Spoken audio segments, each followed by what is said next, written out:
is the Global News on Atlantic Television Network. First, the headlines. Africa Independent Television drags the Rivers State government to court over damage of transmitter building. Sanwo-Olu inaugurates Lagos Blue Line rail operations. Presidential Tribunal fixes September 6 for judgment. New NIMC boss upgrades NIN registration. Charles III plans to mark first year as king. Veteran actor Peter Doche celebrates doctorate award. Ese Brume makes Diamond League history in China.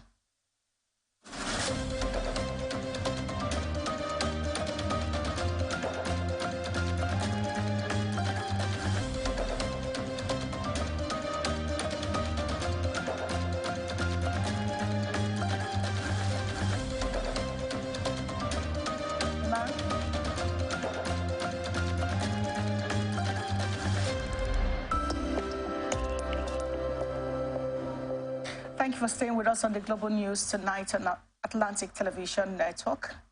Here is our bulletin in full. The management of Africa Independent Television and owners of Ray Power says it has filed legal action against the Rivers State government over damage of its transmitter building and other matters surrounding the dispute between Dark Communications PLC.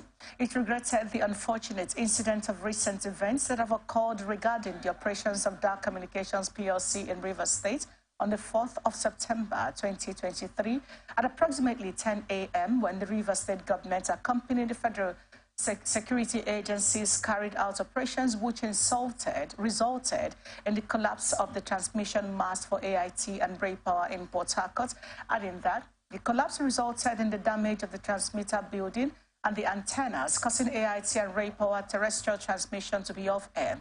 A statement by the management also assured valid audience that they can still enjoy AIT and Ray Power through various alternative platforms, including DSTV, GoTV, StarTimes, and the Free TV platform, and the AIT and Ray Power apps online, while actively working to restore the services as soon as possible.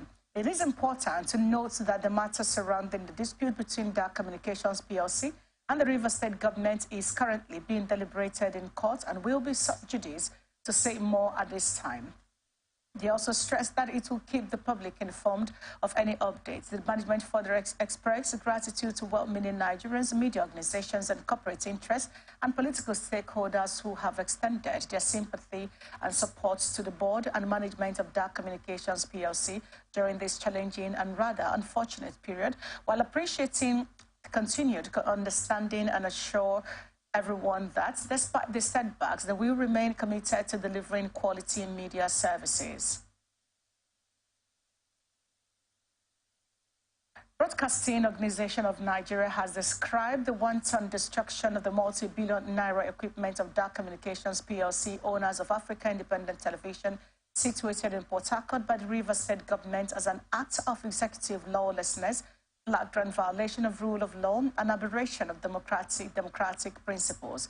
A statement signed by the Executive Secretary of BORN, Dr. Yemisi Bamboshe, said the demolition by the agents of the Rivers State government under the watch of security agencies is not only a demonstration of intimidation, but also an exhibition of dictatorial power and employment of crooks method aimed at silencing the media. The statement also averred that the existing land dispute between the Rivers State government and Dark Communications is still pending before a competent court of law.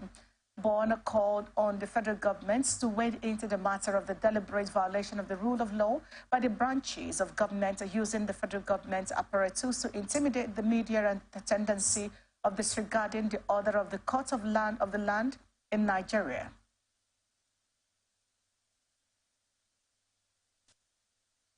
Troops of the Nigerian Army, in collaboration with personnel of the Nigerian Security and Civil Defense Corps, has cracked down on camps of oil thieves in Owawa Creek in Ughelli South local government area of Delta State.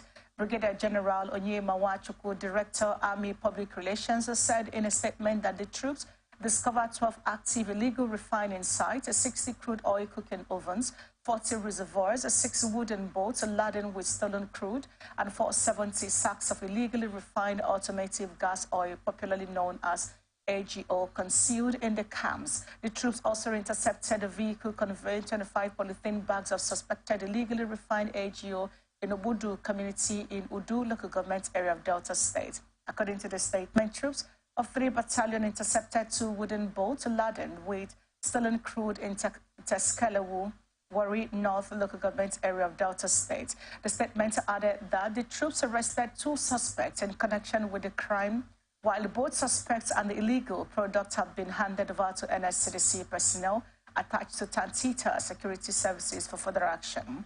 Wachuku advised members of the public to always report suspected acts of sabotage or criminality to security agencies to enhance ongoing operations to curb economic sabotage in the country.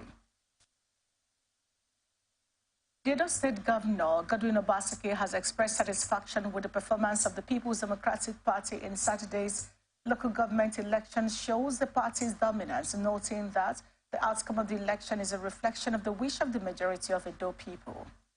Obaseki made this known to journalists at the Diocese of Benin Anglican Communion of St. Peter's Anglican Church during the 5th Memorial Thanksgiving service of his father, late Pa Roland Oni Obaseki.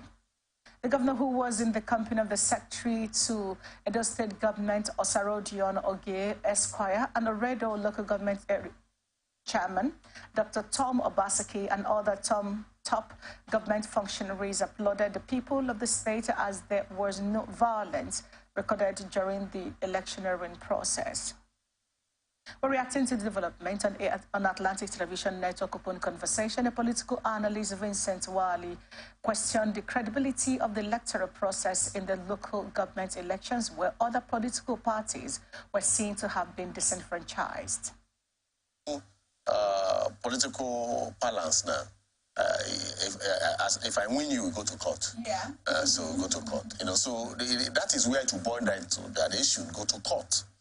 But we are expecting the Edo State Electoral Commission, EDUSEC, to refute what the other party stakeholders are saying, that there was no result sheet. And that was why they decided not to be part of the election. That's why they kept off, so that they will not, because you can't contest election where the result sheet is not available. And so that's why they left. So they are not saying anything about that. And because of that, they left. They were not interested in election anymore. And the governor, you can see here, celebrating that Edo State PDP is the majority. They won all the states, and that according to what is in the constitution, if you can go to court and challenge the victory. How will you go to court to challenge the victory when the people already pulled out from the election? Of course, their party members did not vote. They allowed PDP to vote, and maybe they brought the result sheets and the road results. You know, this is what we want to avoid in this country. Nigeria has gotten to a level. Of course, we are talking of coup in other countries of the world, military coup. What do we call this? We call this one, you know, political coup.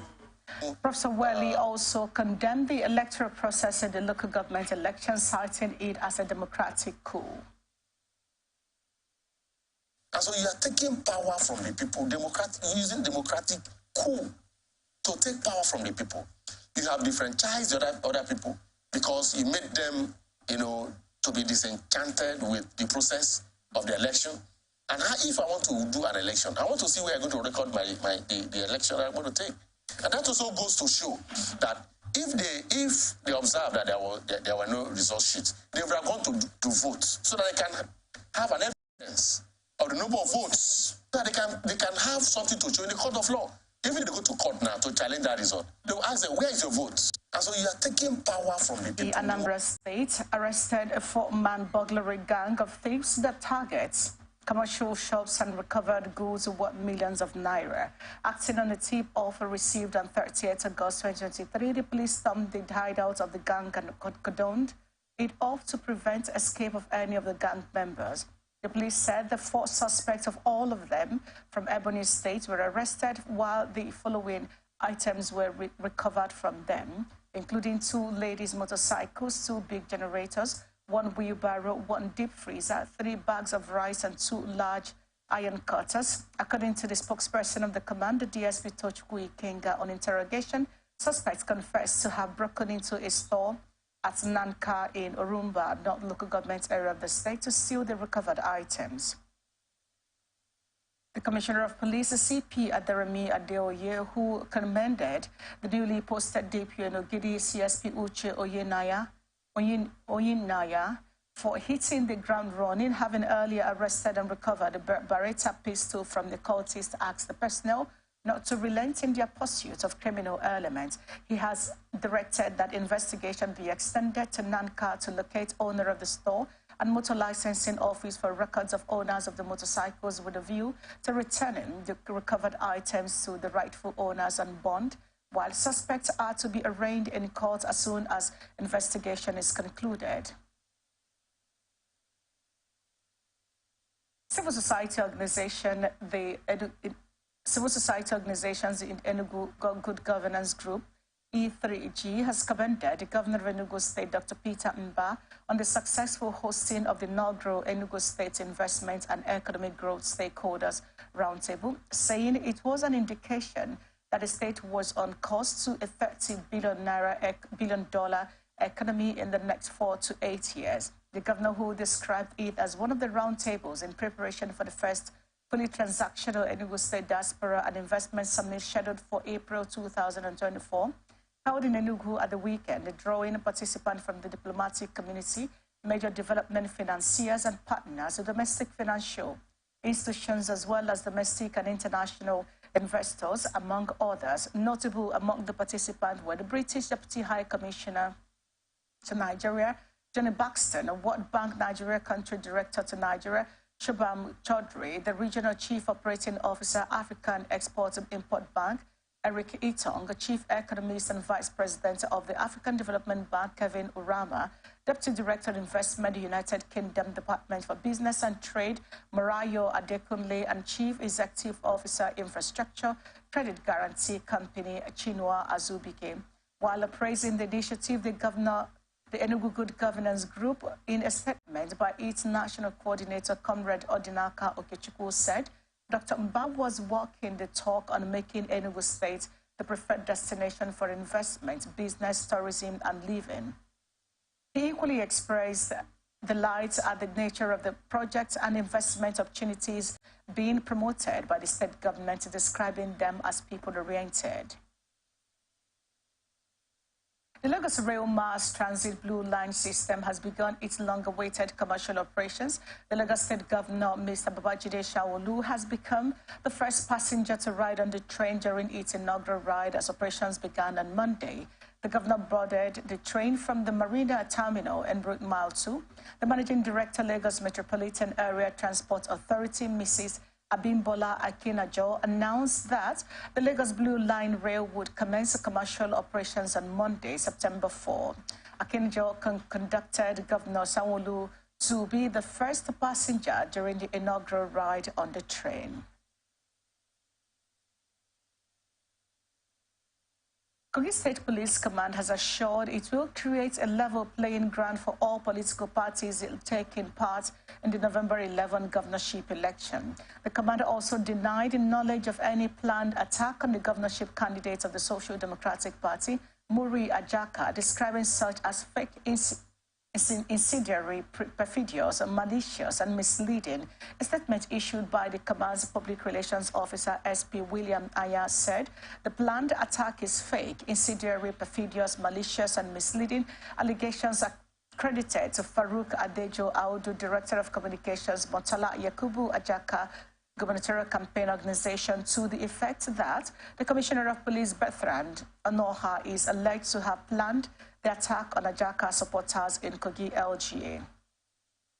The command also said it wishes to emphatically and categorically state that the statement is not only the figment of the imagination of Farouk Adejo Audu and his political candidate, Yakubu Ajaka, who has mastered the art of political gimmickry and brigandage, but totally false, malicious, pretentious, and highly mischievous. The Commissioner of Police has equally warned the SDP candidate and his campaign organization to leave the police alone and focus on issue-based campaigns and soliciting for support from the electorate instead of restoring to cheap blackmail, bullying, and arm twisting for political sympathy from the public who already know their tricks, gimmicks, and antecedent. The police further noted that the entire narrative is calculated to injure, assassinate, and malign the hard-earned reputation and integrity of the Commissioner of Police, a heightening sensitivity, callousness, self-serving, and emblematic of desperation, vindictiveness, a propensity for destructiveness, and to celebrate insidious and violating political ambition of a psychopath.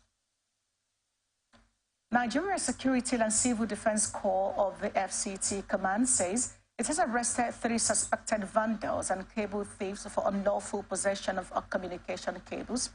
A statement by the FCT Command PRO Okomayi Comfort said the suspects were caught around a house on the Rock Church Junction, Airport Road in the Federal Capital Territory with fiber cables which were identified to be government property.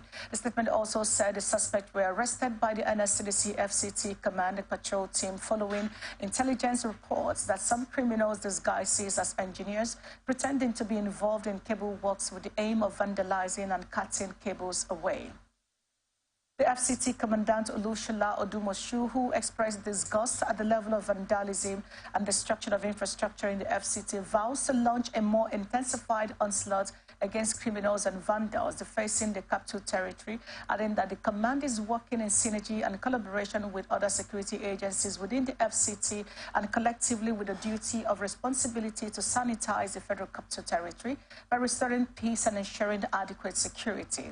He commended the FCT Minister Barrister Nyesom Wike for his policy, direction on security and general development of the FCT, which the NSCDC has keyed into for better service delivery to all residents, while warning vandals, hoodlums, scavengers, and other criminals to find their way out of Abuja because there is no place to hide anymore.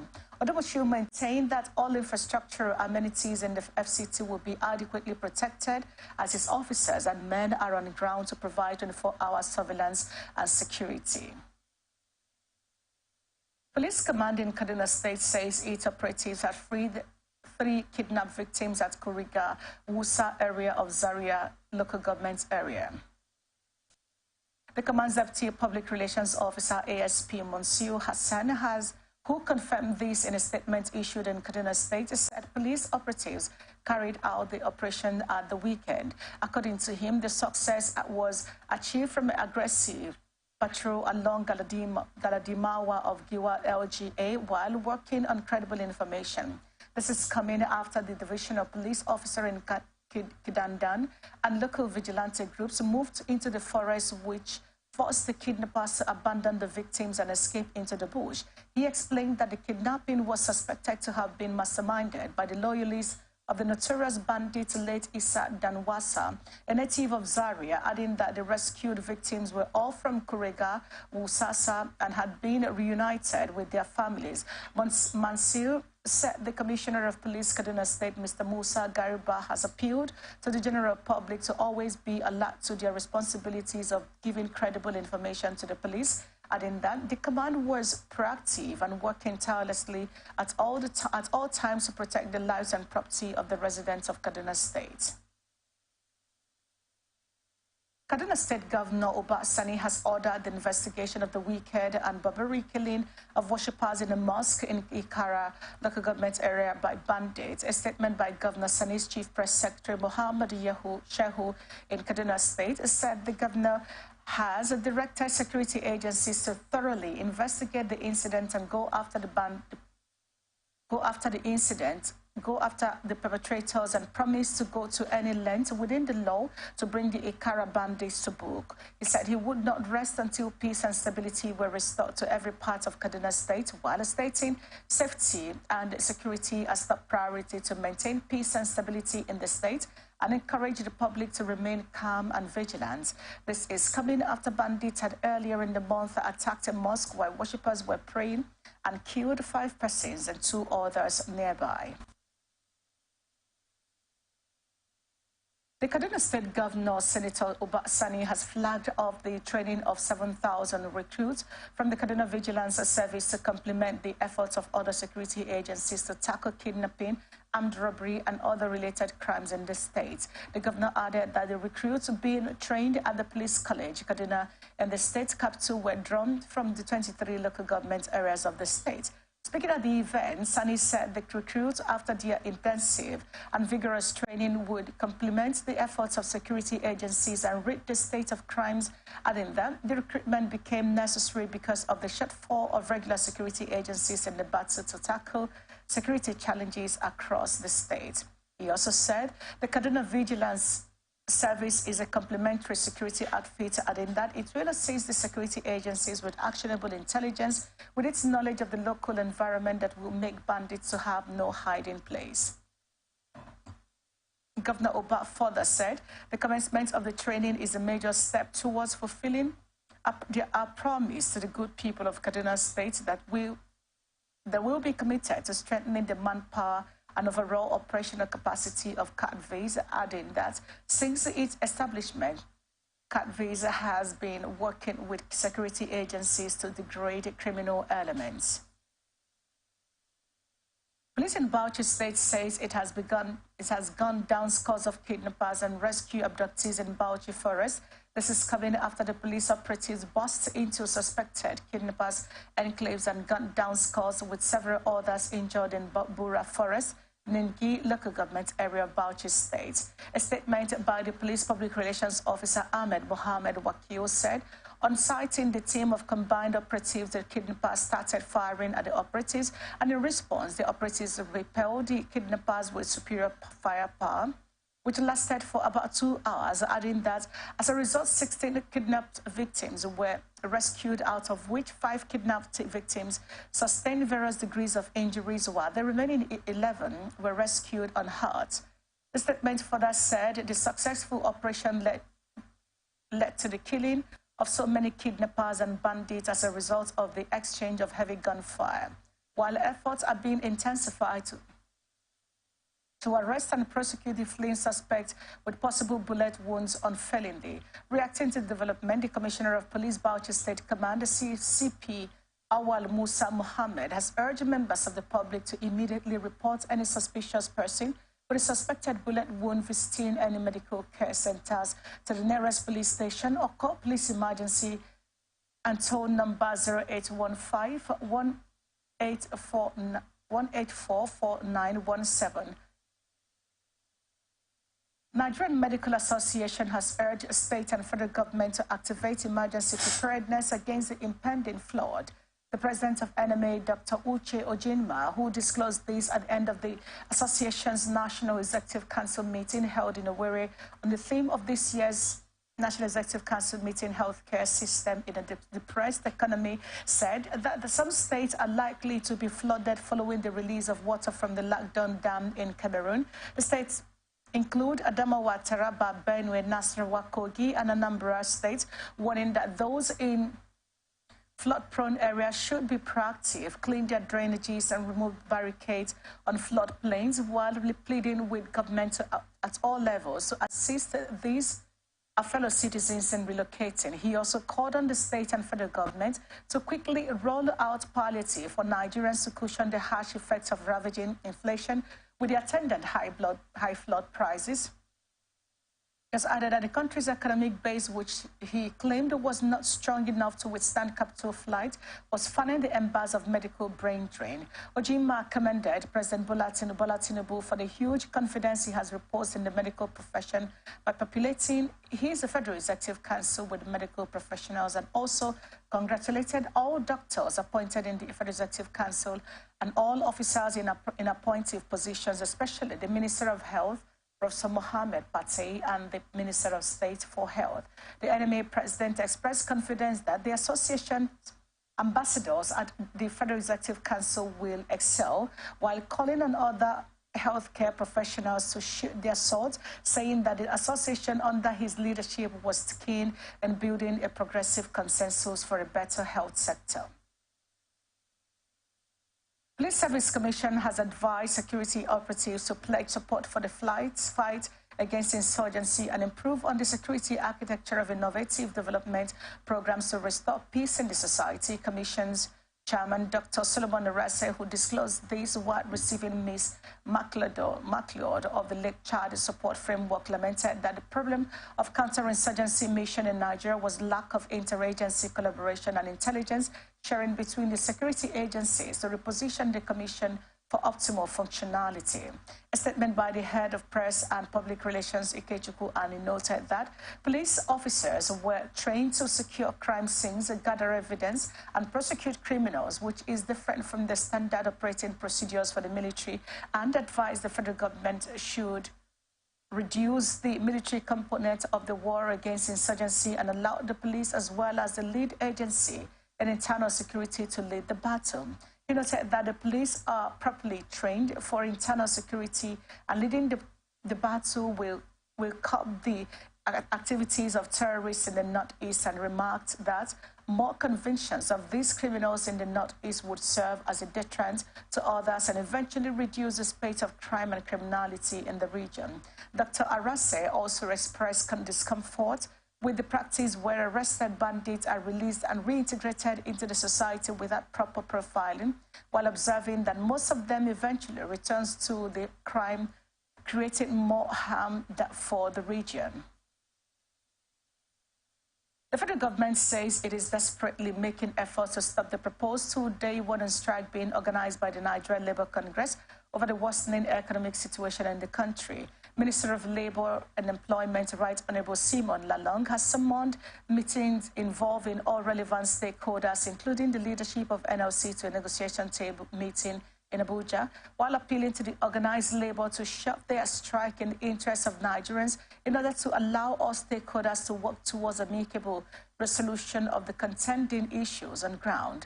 Lalong said the NLC was yet to furnish his office with later on their proposed action, saying he got to know of their plans through media reports. This is coming after the NLC at its National Executive Council meeting on Thursday last week threatened to embark on a two-day warning strike on September 5th and 6th. The Apex Union had hinged the proposed action on excruciating suffering being experienced by Nigerians following the removal of fuel subsidy, including what it termed undue interference in the activities of the National Union of Road Transport Workers. While acknowledging workers' constraints, Lalong said Mr. President stated several times that he is not unaware that the implementation of the vital but difficult policies came along with a measure of hardship for all citizens of this country, adding that the federal government took the decisions now rather than delay them further and put the nation into more difficulties that might be impossible to reverse. Lalong also noted that government has started taking steps to cushion the impact of the removal of fuel subsidy, which are being implemented by the three tiers of governments. Department of State Services says it has uncovered plans by certain politicians across the country to stage violent protests by mobilizing students, leaders, and ethnic associations to cause civil disturbances. The service said the planned protest was to rubbish the federal government and security agencies over what it described as socio-economic matters, which is being addressed systematically. A statement by the service spokesperson Peter Afunanya said intelligence reports of their disposal revealed those plotting the protests had been identified, adding that they are being monitored. Afunanya called on heads of tertiary institutions to discourage their students from engaging in any activity that could disrupt peace in the country and urged those who have the intention to advantage of the challenges facing the nation to cause mayhem in the country to have a rethink, adding that the DSS is aware of the government's efforts and determination to resolve some of the challenges confronting the nation, including those desirous of subverting national security to retrace their steps. He also recalled that the Presidential Election Petition Tribunal had fixed September to hear the petition filed by the People's Democratic Party and its standard bearer, Atiku Abubakar, and Mr. Peter Obi of the Labour Party, challenging President Bola Tinubu's victory at the February 25th presidential election.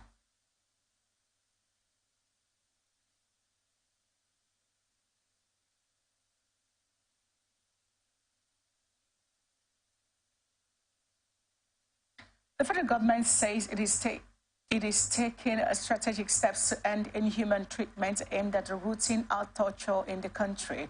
Solicitor General of the Federation, Mrs. Beatrice Jadi Agba, who is also the Permanent Secretary, Minister of Justice, disclosed this in Abuja at a 3-day training on medical legal documentation and rehabilitation of torture victims organized for medical and legal practitioners. He said the ministry is working closely with the law enforcement agencies, civil society organizations, and international organizations to achieve the target. She said Nigeria would not only fulfill its international obligations, but also review anti-torture legislation and institutionalize anti-torture measures in law enforcement agency and detention facilities, adding that the lead anti-torture agency would work closely with stakeholders and development partners to end torture in the country. Jadi Abbas said that the basic principle for treatment of prisoners include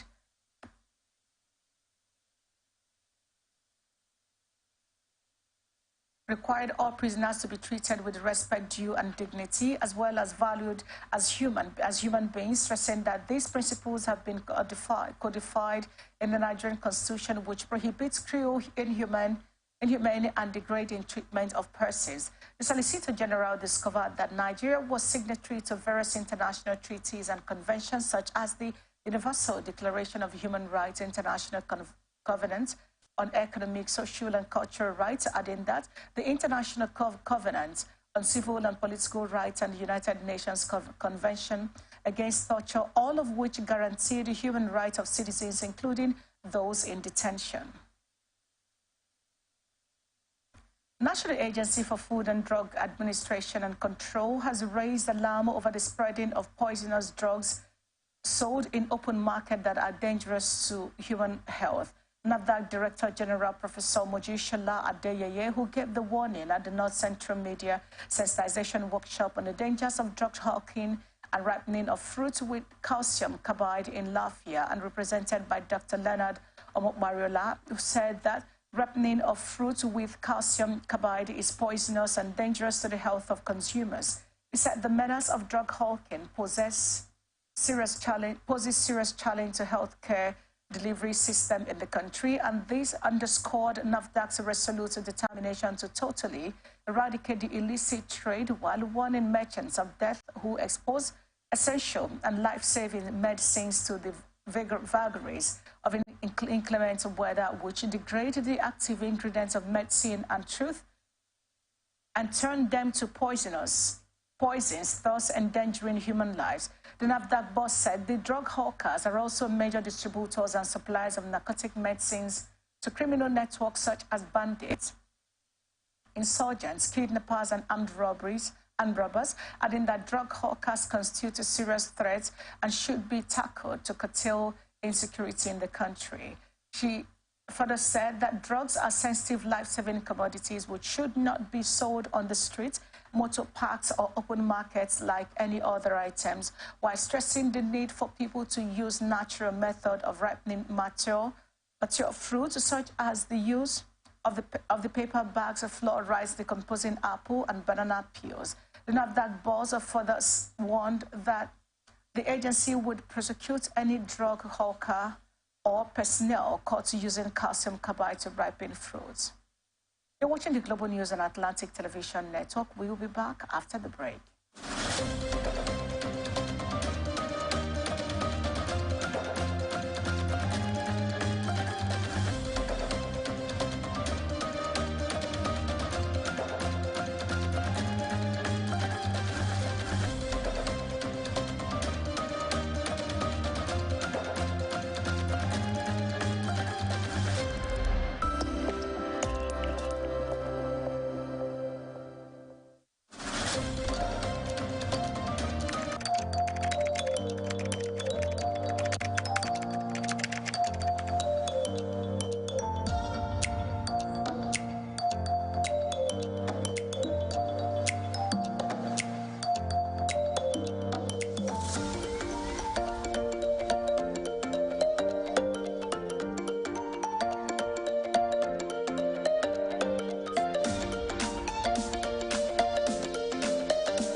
people into the country illegally. That is amazing. Honorable human trafficker. Honorable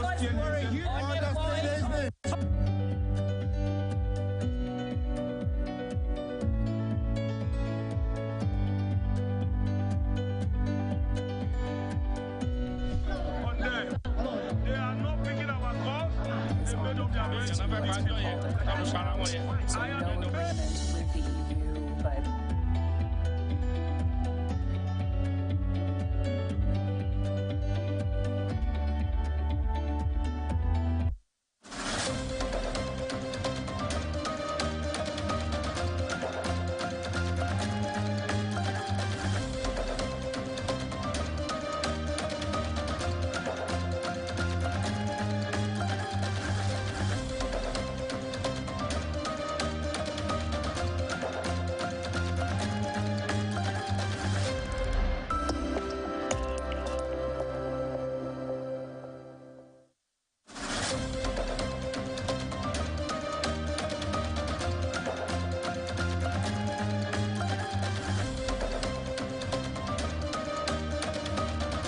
Back to the Global News on Atlantic Television Network. Here is the rest of our stories. Presidential Tribunal sitting in Abuja says it will deliver judgment on Wednesday, September 6, 2023. The tribunal had on August 1, 2023 reserved judgment on the petitions filed by the presidential candidates of the People's Democratic Party candidate Atiku Abubakar and Labour Party's Mr. Peter Obi.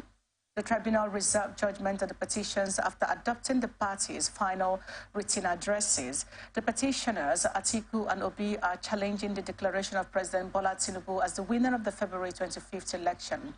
Bangari, whose court is accommodating the tribunal, said that everything has been put in place to ensure a hitch-free delivery of the judgment in the three petitions, adding that those filed by the presidential candidates of the People's Democratic Party, Abubakar Atiku, and his counterpart in the Labour Party, Obi, as well as that of All Progressive Congress. Bangari hinted that adequate security has been put in place and that only the invited members of political parties and the general public would be allowed into the courtroom to avoid congestion and security breaches. Vice President Senator Kashim Shettima has advised political aides to avoid excising discretion in both their public and private lives that would tarnish the government's reputation. He gave the charge today during the opening ceremony of a retreatment and sensitization program on administrative procedure and governance in the public sector. The program is being organized by the State House in conjunction with Direct Knowledge Consult Limited from 4th to 22nd September at the Nigerian Army Resource Center, Abuja. While speaking to participants, which includes political aides and senior civil servants on the topic, Forging a Path to Responsible Governance, a call to political aides, Vice President Shettima pointed out that the retreat is designed to facilitate their transition and equip them with the fundamental tenets of public sector administration and governance. From today, your words and actions will undergo more intense scrutiny, occasionally even rigorous criticism. Therefore, it is absolutely essential to exercise discretion in both your public and private lives and to avoid any action or actions that will tarnish the reputation of the government. This retreat marks your best opportunity. It provides you with the opportunity to exchange ideas, gain valuable practical insights, and engage in meaningful discussions. You are here to benefit from the wisdom of seasoned experts, whether in the realm of security or public administration. I wholeheartedly encourage your active involvement, urge you to seek clarity, and invite you to share your unique perspectives. In his welcome address, the Permanent Secretary of the State House, Engineer Funso Adebiyi, disclosed that the training was aimed at registering the commitment of the political aides towards actualizing the goals of the President Bola Tinubu-led administration. Here to look at how to manage what I call our bosses interrelationship. And not only that, we are here to see what is the schedule of duty of the principal staffs, principal aides of our principals, if you understand what I mean now. What do we do? How do we do it in a way as not to in any way embarrass our principals. Not only that, we are here to also look at the relationship with other tiers of government, National Assembly, as well as the judiciary. It is important, we've soon discovered, in the course of our lecture, the interrelationship between the executive, the legislature, and the judiciary. It may sound seamless, but the reality is that one is like a watchdog on the other. How do we manage information? How do we behave? How do we even comport ourselves? What are our dress codes? These are things we are here to carefully look into. Permit me, therefore, Your Excellency, sir, to present to you one of the best aids you can ever have in Nigeria. In the little time we have spent, they have demonstrated their sense of commitment, loyalty, readiness to throw their weight behind the success of our God-given administration. In attendance at the event were the Deputy Chief of Staff to the President, Office of the Vice President, Senator Ibrahim Hassan Hadeja, Permanent Secretary of the State House, Engineer Funsho Adebiyi, the Director General, National Intelligence Agency, Abubakar Rufai, the representative of the Director General, Directorate of State Services, and other senior government officials. And here is the business news for tonight. The Minister of Solid Minerals Development, Mr. Dele Alake, says that solid minerals will contribute 50% to the nation's gross domestic production. Alake, who stated this during the unveiling of agenda for transformation of the solid minerals for international competitiveness and domestic prosperity in Abuja, said that the ministry was poised to attract foreign direct investment to the country, adding that the ministry would focus on a 7-point agenda. According to him, they include the creation of Nigerian Solid Minerals Corporation, joint venture with mining multinationals, big data on specific 7 priority minerals and their deposits, while the agenda will create mines surveillance, a task force and mines police, as well as a comprehensive review of all the mining licenses. The minister said that President Bola Tinubu has taken firm and courageous decisions that have resets the logic of the Nigerian economy, adding that the removal of subsidy and the adoption of a single exchange rate were among the fundamental transformational policies of this administration. The minister said that mining was a big business and the ministry would ensure that the Nigerian Solid Mineral Corporation was created, adding that Nigeria must assert its presence by replicating the strategic position in the petroleum sector. Alaka said that the corporation would provide a robust support for Nigerian businessmen seeking funding abroad to authenticate their investment proposals, adding that the ministry would introduce a security task force and mines police that would help the country combat illegal mining and smuggling.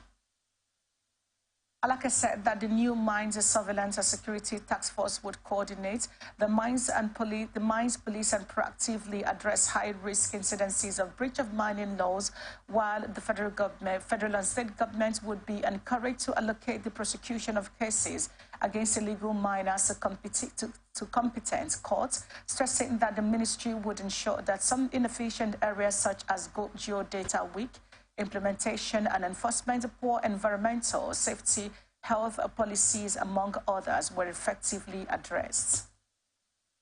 Domestic airline operators in Nigeria are not particularly happy with 40 aircraft belonging to domestic airlines currently grounded in maintenance facilities abroad and in Nigeria due to lack of access to foreign exchange from the Central Bank of Nigeria to pay the necessary bills. While over 30 airplanes are stranded overseas, a little above 10 aircraft are grounded in Nigeria due to lack of forex to acquire some major spare parts from abroad. Aside from the grounded planes, some operators are unable to acquire new aircraft engines to replace old ones that have completed their cycles due to dollar scarcity. Airline officials said the development might worsen the current flight disruptions being experienced by passengers occasioned by shortage of airplanes, while the operators are seeking forex to pay foreign aircraft maintenance facilities and acquire spare parts from abroad for the aircraft undergoing maintenance locally. Chairman of Air Peace, Alan Onyema, who said last week that the carrier spent over 78 billion naira on aircraft maintenance last year, disclosed that the airline currently has about 15 planes stranded abroad due to lack of forex, while the managing director, Dana Air, Jackie Hathiamani said aside from Air Peace, other domestic carriers were battling with the problem of dollar scarcity, saying it was high time the federal government intervened to save the domestic airline industry. Meanwhile, the spokesperson for Airline Operators of Nigeria and chairman of United Airlines Nigeria, Professor Obiora Okonkwo, said there was a need for the CBN to create a special forex window to save the local airline industry. The acting Director General and CEO of the National Identity Management Commission, Abishoye Koka Odusote, said that there would be a seamless registration process for the national identification number in the country and in the diaspora. According to a statement in Abuja, Koka Odusote said that NIN registration remains free for all eligible citizens, while reaffirming the Commission's commitment to ensuring accessibility for all Nigerians in line with global best standards. The new NIMC head also said that a comprehensive national identity system would streamline government services and enhance service delivery. In the statement, Koka Odusote said the unified identity system is to ensure that citizens receive the services they are entitled to in a more efficient manner, adding that the NIMC will strengthen the operation and the regulation of all matters related to national identity, which encompasses services such as NIN enrollment. You're still watching the Global News on Atlantic Television Network. Up next, international tidbits.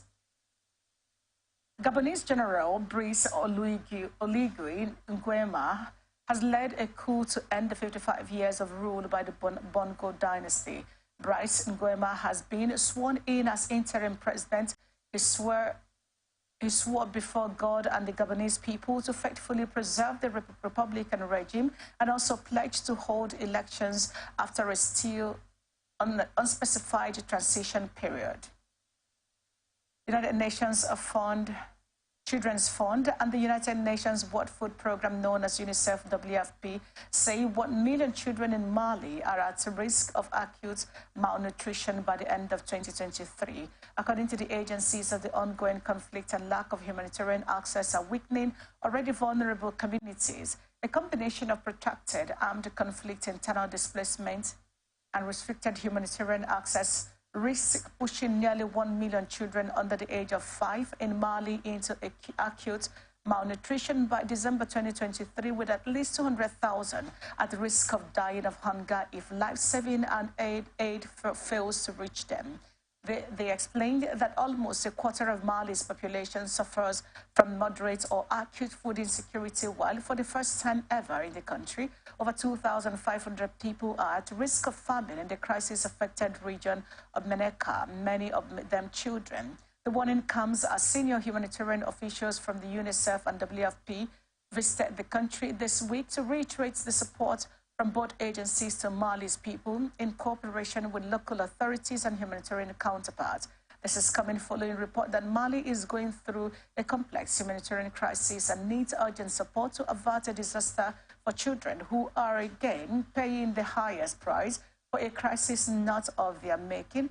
Adding that Ted Chaiban, UNICEF Deputy Executive Director for Humanitarian Action and Supply Operations, in addition to violence and conflict, climate shocks in some parts of the country have led to massive displacement in the last few months, while in 2020, the United Nations verified 1,024 grave violations against children in the country, including recruitment and use by armed forces and armed groups. Killing and maiming, conflict and lack of resources have also forced more than 1,700 schools to close, keeping at least 500,000 children from accessing education.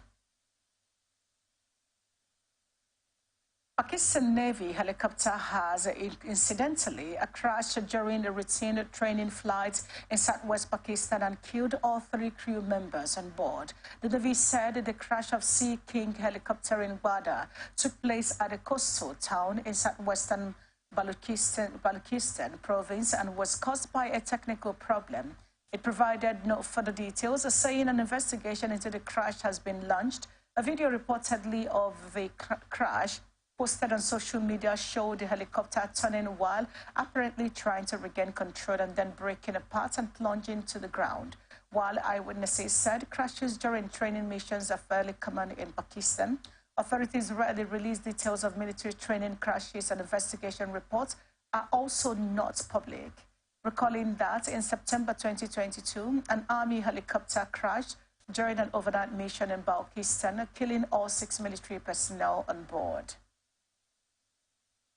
Britain's Charles III will step on the milestone of his first year as king this week, with his reign so far characterized by a smooth transition from that of his late mother, Queen Elizabeth II. The anniversary, which will hold on Friday, is expected to be marked privately, given the date is also that of his mother's death at the age of 96. Charles, 74, has slipped into his new role with apparent ease after some 70 years waiting as her heir, and the longest of any British history, in any British history. But despite expectation of reform, he has not yet made sweeping changes to the monarchy, fueling perceptions that he is in a caretaker role before his eldest son and Prince William takes over. Charles was officially crowned alongside his wife Camilla on May 6 at London's Westminster Abbey in front of royalty and global leaders. While the lavish ceremony will observe centuries-old rituals, but was shorter and less elaborate than his mother's in 1953 and aimed to be more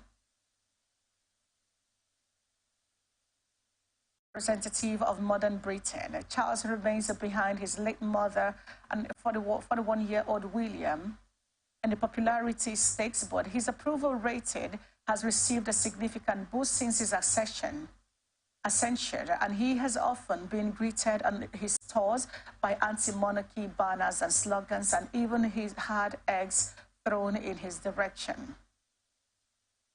In view of the proposed trip to India to attend the G20 summit, President Bola Tinubu has met briefly with the service chiefs for a briefing regarding their operations. The meeting, which is a routine activity at the presidential villa, had in attendance the Chief of Defense Staff, General Christopher Musa, Chief of Army Staff, Lieutenant General Taoreed Lagbaja, his new Navy counterpart, Admiral Emmanuel Ogala, and Chief of Air Staff, Air Marshal Hassan Abubakar. The meeting, which was held behind closed doors at Aso Rock, fills the president in on the general security situation in the country, including a review of areas where service chiefs need to double up efforts to close gaps. Tinubu would later in the day proceed to New Delhi, India, to attend the G20 Leaders Summit. And here now is entertainment news for tonight. Veteran actor Peter Dochie, a renowned actor in the Nigerian film industry, has received an outstanding recognition for his contributions to the entertainment industry. The 76-year-old actor has been awarded his first doctorate degree, a remarkable achievement that highlights his illustrious career spanning several decades. Edochie's dedication and talent have earned him a special place in the hearts of many fans across Nigeria and beyond, while his acting prowess has been evident in various movies where he has played diverse roles, including traditional rulers, fathers, and mentors with great aplomb, stressing that he has also been a role model and inspiration to many aspiring actors in the country. The conferment of the doctorate degree on Edochie is a testament to his hard work and resilience in the face of challenges, as well as also a recognition of his immense contribution to the growth and development of Nollywood, which has become a major contributor to Nigeria's economy. Edochie's achievement is a reminder that age is just a number and that one can achieve great things at any stage of life, while it is an inspiration to many people, especially the youth who are often discouraged by the challenges they face in pursuing their dreams. Peter Dochie's award of a doctorate degree is a well-deserved honor that celebrates his achievements in the entertainment industry, while others said it's a source of inspiration and motivation to many people, reminding them that hard work, dedication, and resilience can lead to remarkable success in life. Organizers of the Headies Award have stopped winners of 13 categories at the 16th edition of the award show at the Cobb Energy Performing Arts Center in Atlanta, USA. Attendees and viewers across the globe were shocked when the co-host, actress Osaz Igadoro, announced midway into the show that the ceremony had come to an end with about 13 categories yet to be presented. No female award category was presented before the event was rudely shut down about 2:30 a.m. Nigerian time, while the categories that weren't announced include Best Female Artist, Best Recorded of the Year, Songwriter of the Year, Best R&B Single, Best Vocal Performance of Female, Headies Viewer's Choice, and Best East African Artist of the Year. Others are Best North African Artist of the Year, Best Southern African Artist of the Year, Best Central African Artist of the Year, International Artist of the Year, Best Alternative Album, and Best R&B Album. The closing of the ceremony midway has elicited mixed reactions on social media, while some commentators claim that the abrupt closure of the event could be due to limited time at the Cobb Energy Performing Arts Center. With the announcement of the winners of the remaining categories, Burna Boy now ties Rema for the most wins, 3 awards each, while Burna Boy got 2 nominations and also won 3 of the categories he was nominated in. And here is the sports news for tonight. Ese Brume became the first Nigerian field athlete to qualify for the final of the Diamond League, which is athletics premier one-day series, by jumping 6.71 meters at the 12th of the 14-leg leagues meeting in Xiamen, China. The long jumpers leap was enough to ensure a third-place finish, burning behind reigning world indoor and outdoor champion Van Vleuten of Serbia, who sets a 6.88-meter meeting record, and Burkina Faso's Mathe Koala, who jumped 6.798 centimeters further than the Nigerian. For her effort, Brume earned 6 points, an overall point, a total of 16, to secure her place as one of the 6 athletes that will compete in Oregon, USA, where the final of the event will hold for the first time in a fortnight. For the first time, Nigeria will now have 2 athletes at the final of the Diamond League in the same year. Sprint hurdler Tobi Amusan made history in 2021 when she became the first Nigerian to win a Diamond League trophy. She successfully defended her title last year, running a 12.29 seconds meeting record at World Class Zurich. This year, Amusan will be gunning to become the second woman after Dawn Harper Nelson to win a hat-trick of Diamond League titles in the 100-meter hurdles. Brume, on her own, will be seeking to become the second Nigerian to win a Diamond League trophy and the first to do it in a field event. Third seed Jessica Pegula left the court in tears after a frustrated U.S. Open fourth-round defeat by American compatriot Madison Keys. Pegula, who had been one of the favorites for the title, but put in a poor performance in a 6-16-3 defeat. Despite her success on the WTA Tour, the 29-year-old yet to go beyond the quarterfinals at any Grand Slam. Keys, a runner-up in New York in 2017, will face Wimbledon champion Marketa Vondrousova next. Carlos Sainz has thanked Milanese police after he was reportedly the target of an attempted theft after Sunday Italian Grand Prix. Reports suggest that the Ferrari driver and bodyguard chased down thieves who targeted the Spaniard. They were then helped by members of the public before the police arrived. Sainz finished third in front of a rapturous Italian crowd at Monza, behind the Red Bulls of Max Verstappen and Sergio Perez, but ahead of the teammates Charles Leclerc. Super Eagles camp for the 2023 Africa Cup of Nations qualifier against Sao Tome and Principe will now open on Wednesday in Uyo, Akwa Ibom State's capital. The camp was initially expected to open on Monday, but it has now been shifted to Wednesday. The invited players are expected to start arriving in the country tonight. The list of 23 invited players was made public by the Nigerian Football Federation on Sunday. The game is slated for the Godswill Akpabio International Stadium, Uyo, on Sunday, September 10. The Super Eagles, on 12 points from their previous 5 matches, are already guaranteed a place in the finals, but must earn at least a point to be sure of topping the group ahead of second place Guinea-Bissau, who are on 10 points and play at home to Sierra Leone in Bissau. And that's the global news for tonight. But before we go, here is another look at the major stories.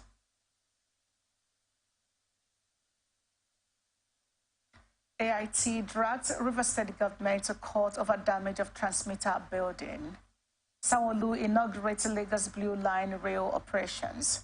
Presidential Tribunal fixes September 6 for judgments. New NIMC boss upgrades NIN registration. Charles III plans to mark first year as king. Veteran actor Peter Doche celebrates doctorate award. Esebrume makes Diamond League history in China. I'm Vivian Douglas. Thank you for watching. You can follow us on our social media pages. On X, we're Atlantic TV Net. On Facebook and YouTube, we're Atlantic Television Network. On Instagram and TikTok, we're Atlantic TV Network 1. Do remember that peace and unity are the pathway to